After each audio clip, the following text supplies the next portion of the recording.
Spider. കാലങ്ങൾക്ക് മുൻപ് ചെറിയൊരു കുടിലിൽ ഒരു വിധവയും അവളുടെ മക്കളും താമസിച്ചിരുന്നു. ക്രിസ്മസ് അടുത്തപ്പോൾ അവർ വീടിനരികിലെ കാട്ടിൽ നിന്നും ചെറിയ ഒരു ഫിർ മരം കൊണ്ടുവന്നു. മരം കിട്ടിയതിൽ അവർ സന്തോഷിച്ചെങ്കിലും അതിനെ അലങ്കരിക്കാൻ അവരുടെ കയ്യിൽ ഒന്നും ഉണ്ടായിരുന്നില്ല. ആ കുടിലിന്റെ ഒരു മൂലയിൽ ചിലന്തികളുടെ ഒരു കൂട്ടമുണ്ടായിരുന്നു. ഇവർ കൗതുകത്തോടെ എല്ലാം നോക്കുന്നുണ്ടായിരുന്നു. ക്രിസ്മസ് രാത്രിയിൽ കുടുംബം ഉറങ്ങാൻ പോയതിനു ശേഷം ചിലന്തികൾ മരത്തിന്റെ ഓരോ കൊമ്പിലും ചുറ്റി നടന്നു. അതിന്റെ എല്ലാ കൊമ്പുകളിലും ആ ചിലന്തികൾ നേർത്ത വലകൾ നെയ്തു. പ്രഭാതത്തിൽ സൂര്യരശ്മികൾ ജനാലയിലൂടെ അകത്തെത്തി ആ ചിലന്തി വലകളിൽ വീണു. അവ വെള്ളിയും പൊന്നും പോലെ മിന്നിത്തിളങ്ങി മരം മുഴുവനെയും അത്ഭുതകരമായ സൗന്ദര്യത്തിൽ മുക്കി.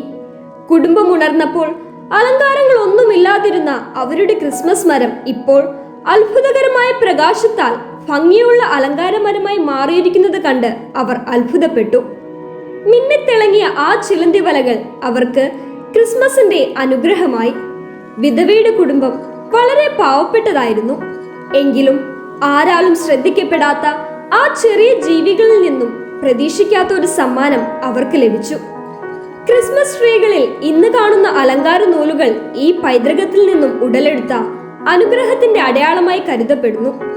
ക്രിസ്മസ് സ്പൈഡറിന്റെ കഥ ക്രിസ്മസിനെ പുതിയ ഒരു കാഴ്ചപ്പാടിലൂടെ നോക്കിക്കാണാൻ നമ്മെ പ്രേരിപ്പിക്കുന്നു.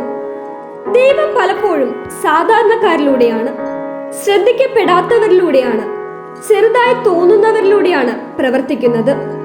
പ്രതീക്ഷിക്കാത്ത സ്ഥലങ്ങളിൽ നിന്നും വ്യക്തികളിൽ നിന്നും നമുക്ക് സഹായങ്ങൾ ലഭിക്കാം.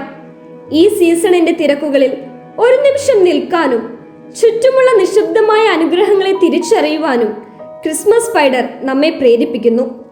ശ്രദ്ധിക്കപ്പെടാതെ പോകുന്ന കാരുണ്യത്തിന്റെ പ്രവൃത്തികളെ, ഓരോ ദിവസങ്ങളെയും പ്രകാശിപ്പിക്കുന്ന കൊച്ചു കൊച്ചു സന്തോഷങ്ങളെ, ഈ കഥയിലെ ചിലന്തികളെ പോലെ നമ്മുടെ ജീവിതത്തിൽ സ്നേഹത്തിന്റെയും പിന്തുണയുടെയും അദൃശ്യമായ ജാലങ്ങൾ നെയ്യുന്ന ആളുകളെ ഈ ക്രിസ്മസ് കാലത്ത് നമുക്ക് ഓർത്തെടുക്കാം.